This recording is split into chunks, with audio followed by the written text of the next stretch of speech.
अडानी जी का दुनिया में डंका बज रहा है। और किस तरह से डंका बज रहा है पहले उसकी बात कर लेते हैं, फिर जो कुछ आज शगुफे छोड़े गए हैं उस पर प्रकाश डाला जाएगा। फ्रांस की बड़ी कंपनी है टोटल एनर्जी, दुनिया की 7 बड़ी एनर्जी कंपनीज में से एक है। अडानी ग्रीन एनर्जी में 20% की हिस्सेदार है। उन्होंने निर्णय लिया है कि अब भविष्य में अडानी ग्रुप में कोई भी निवेश नहीं होगा। यह निर्णय भ्रष्टाचार, घूसखोरी, जालसाजी के जो आरोप लगे हैं अमेरिका में, उसके चलते किया गया है। ये उनकी प्रेस रिलीज में है कि हमारी जीरो टॉलरेंस है भ्रष्टाचार को लेकर। तो टोटल एनर्जी ने आगे आइंदा निवेश ना करने की ठानी है। ये फ्रांस से कहानी आ रही है। एक अमेरिकी एजेंसी है जो अब रिव्यू कर रही है कि श्रीलंका का जो बंदरगाह, जो पोर्ट अडानी को मिला था, उसके लिए फाइनेंस रिलीज किया जाए या ना किया जाए। करीब $553 मिलियन का करार है, वो किया जाए या ना किया जाए। अमेरिकन एजेंसी ये रिव्यू कर रही है। श्रीलंका खुद अडानी पावर डील का रिव्यू कर रहा है और अलर्ट पर है। इजराइल में हाइफा पोर्ट जो मोदी जी के जाने के बाद मिला था, जैसे श्रीलंका की डील भी मोदी जी के कहने से मिली थी, और मैं नहीं कह रही हूं, वहां के पूर्व राष्ट्रपति ने कहा है।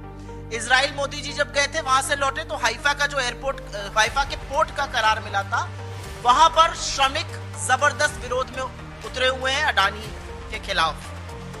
कीनिया के राष्ट्रपति ने तो सदन में बताया कि एयरपोर्ट की और पावर की डील को हम रद्द करते हैं, और हम सबका सिर शर्म से झुका। जिस तरह का जश्न कीनिया ने मनाया अडानी की डील रद्द होने का, एक हिंदुस्तानी कंपनी ने इस तरह हमारा सिर शर्मसार किया। कीनिया में भी मोदी जी की कृपा से ही कॉन्ट्रैक्ट मिला था, यह बात वहां के पूर्व राष्ट्रपति ने बताई थी। बांग्लादेश की कोर्ट ने अडानी पावर डील के जांच के आदेश दिए हैं। ऑस्ट्रेलिया में पहले ही अडानी के खिलाफ जबरदस्त घोर विरोध और प्रदर्शन चल रहा है। स्विट्जरलैंड ने अडानी से रिलेटेड, उनसे संलग्न करीब 2617 करोड़ रुपए फ्रीज कर दिए हैं जालसाजी और हेराफेरी के आरोपों के बीच में। अमेरिका में तो डंका ऐसा बज रहा है कि वारंट इशू हुए हैं। तो हर ओर अडानी घिर रहे हैं, सिवाय हिंदुस्तान के। हिंदुस्तान में वो सेफ रहेंगे क्योंकि यहां पर नरेंद्र मोदी जी के रहते हुए उनका कोई बाल से बाका नहीं कर सकता।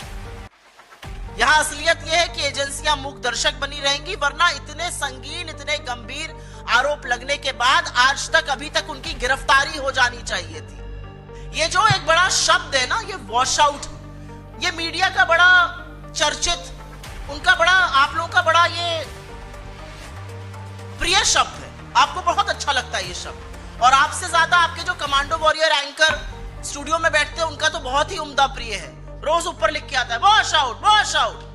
क्या है वॉश आउट? और भारत का सदन क्यों है?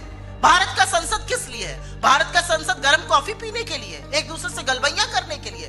भारत के सदन में, भारत के संसद में जो सबसे गंभीर मुद्दे हैं, जो सबसे ज्वलंत मुद्दे हैं, उन पर चर्चा होनी चाहिए। एक आपका उद्योगपति जो नरेंद्र मोदी का चहेता है, ये सारी दुनिया जानती है। नरेंद्र मोदी के कहने से उसको श्रीलंका में, बांग्लादेश में, इजराइल में, कीनिया में, हर जगह डील मिलती है। एक ऐसे उद्योगपति के खिलाफ संगीन आरोप यूएस की डिपार्टमेंट ऑफ जस्टिस की ग्रैंड जूरी ने लगाया है। 2 साल की जांच के बाद लगे हैं ये आरोप। उसमें एफबीआई और एसईसी संलग्न है। दुनिया भर के देश, Kenya, Sri Lanka, Bangladesh, Switzerland, Australia, America, सब जांच कर रहे हैं अडानी के खिलाफ। सब एक के बाद एक डील कैंसिल कर रहे हैं, उनका पैसा फ्रीज कर रहे हैं। और हमारे यहां हम ऐसा प्रिटेंड कर रहे हैं मानो कुछ हुआ ही नहीं हो। अगर सदन में इस पर चर्चा नहीं होगी तो चर्चा कहां होगी? क्योंकि इसके बड़े गंभीर परिणाम हैं।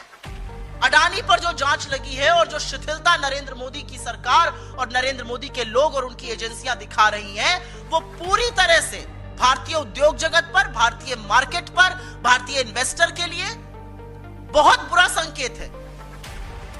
ये कहीं ना कहीं हमारी जो कानून व्यवस्था है उस पर सवाल उठाता है, ये फेयर प्ले पर सवाल उठाता है, ये कॉर्पोरेट गवर्नेंस पर सवाल उठाता है। और इसलिए इसकी चर्चा सदन में होनी चाहिए। हमें मशक्कत करनी पड़ी थी जब इस सरकार ने मणिपुर पर चर्चा करी थी, और आप सबने देखा था कि 36 सेकंड मणिपुर बोलकर प्रधानमंत्री निकल गए थे। यह सरकार बेरोजगारी पर चर्चा नहीं करेगी, महंगाई पर नहीं करेगी, आर्थिक असमानता पर नहीं करेगी, अडानी पर नहीं करेगी, तो मोदी वंदन करने के लिए सदन नहीं है, वो बीजेपी के हेडक्वार्टर में करिए। इस वीडियो को लाइक करें, हमारे चैनल को सब्सक्राइब करें और